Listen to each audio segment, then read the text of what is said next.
Hoy voy a hablar de la química orgánica, que es el estudio integrado de la formación, composición, estructura y reacciones químicas de los elementos y compuestos orgánicos, como por ejemplo el ácido sulfúrico. Como primer tema hablaremos de las ecuaciones químicas. ¿Qué es una ecuación química? Es una expresión gráfica de una reacción química que es manifestación de un cambio en la materia, es decir, que las reacciones químicas se presentan de manera concisa por medio de ecuaciones químicas. Por ejemplo, cuando arde el hidrógeno gaseoso, este reacciona con el oxígeno del aire para formar agua. Y escribimos la ecuación química para la reacción de esa siguiente forma. Y leemos el signo más como reacciona con y la flecha como un produce. Balanceo de ecuaciones. Una vez que conocemos la fórmula de los reactivos y productos de una reacción, podemos escribir una ecuación no balanceada. Después balanceamos la ecuación determinando los coeficientes que proporcionan números iguales a cada tipo de átomo en cada lado de la ecuación. Esta es la vista molecular de una ecuación balanceada. Como ven, tenemos del lado izquierdo una molécula de carbono y 4 moléculas de hidrógeno, más 2 átomos de 2 moléculas de oxígeno cada uno.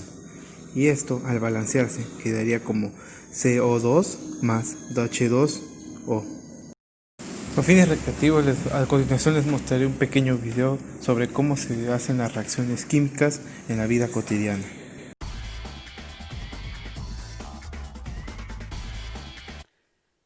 Hola chiquillos de primero medio, ¿cómo están?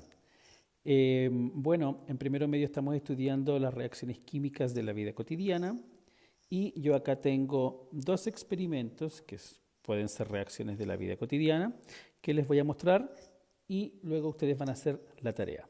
Acá tengo un poco de vinagre, ¿ya? Y un poco de bicarbonato de sodio, coloqué acá, y es lo clásico, lo que ustedes conocen, es una reacción y coloco el bicarbonato, ¿cierto? Ahí sí, y vemos la efervescencia.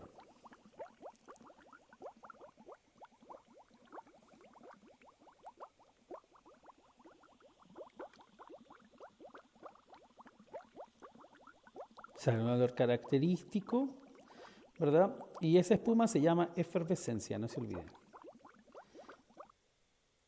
Al terminar la reacción, la efervescencia disminuye. La otra reacción, lo que estamos usando ahora, alcohol gel. Nos ponemos alcohol gel en las manos, pero hay un peligro con el alcohol gel, especialmente acá en Futaleufú.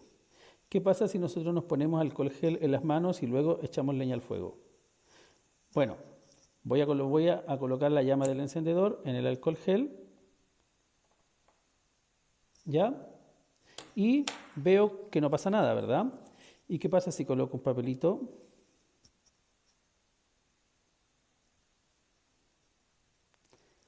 Me podría quemar. Entonces, cuidado con el alcohol gel. Si lo vas a poner en tus manos, no coloques leña al fuego inmediatamente. La teoría atómica de Dalton generó las condiciones propicias para un enorme crecimiento en la experimentación química a principios del siglo XIX. A medida que el conjunto de observaciones químicas crecía y la lista de elementos conocidos aumentaba, se intentaba descubrir patrones regulares del comportamiento químico. Moléculas. Una molécula es un agregado de por lo menos 2 átomos de una colocación definida, que se mantienen unidos a través de fuerzas químicas.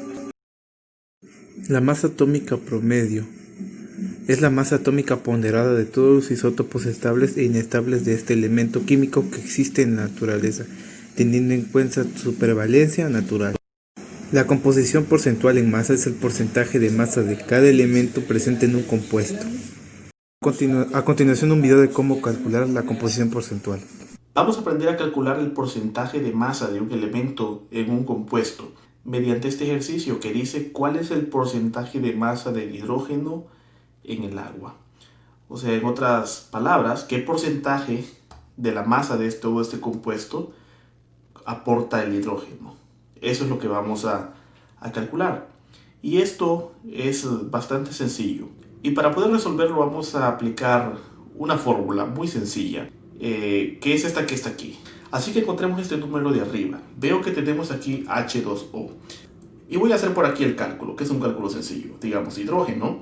Veo cuántos átomos de hidrógeno tengo. Y de hidrógeno veo que tengo 2 átomos. Entonces digo 2 multiplicado por la masa molar del hidrógeno. Y eso lo vemos en la tabla periódica. Si vemos en la tabla periódica, este valor que está aquí es la masa del hidrógeno, que como vemos es 1.008. Si multiplico eso, 2 por 1.008, obtengo el valor de 2.016. Así que si ahora empiezo a sustituir, diría porcentaje, en este caso del hidrógeno, es lo que estamos calculando, sería igual la masa molar del elemento, que como ya vimos es 2.016. Por supuesto, estas unidades de masa atómica, pero vamos a ignorar las unidades porque simplemente necesitamos el porcentaje. Esto sobre la masa molar del compuesto, o sea, no solo la del hidrógeno, sino que sumada la del oxígeno. Entonces le sumo la del oxígeno y digo que de oxígeno tenemos un átomo multiplicado por la masa molar del oxígeno, que como vemos aquí en la tabla periódica es 16. 1 por 16, y eso sería igual a 16. Así que si yo sumo estos valores, 2.016 más 16, eso sería 18.016. Y ese sería el valor que iría en el denominador. 18.016 multiplicado por 100%. Ahora si yo hago esta operación, puedo hacerlo en dos partes. Primeramente puedo dividir 2 entre 18.016. Y si yo hago esa división, eso me da a 0.112 aproximadamente. 0.112. Y ahora sí multiplico eso por 100%. Y eso entonces, si yo multiplico 0.112 por 100%, eso me da 11.2%. Y este es el porcentaje de hidrógeno en ese compuesto. El mol y la masa molar. El mol es la unidad utilizada para expresar la cantidad de una determinada sustancia en el Sistema Internacional de Unidades. A continuación, vamos a hablar de la ley de los gases. Estas leyes se refieren a cada una de las variables que son presión, volumen y temperatura absoluta. Con esto finalizamos el video. Muchas gracias por su atención. Buenas tardes.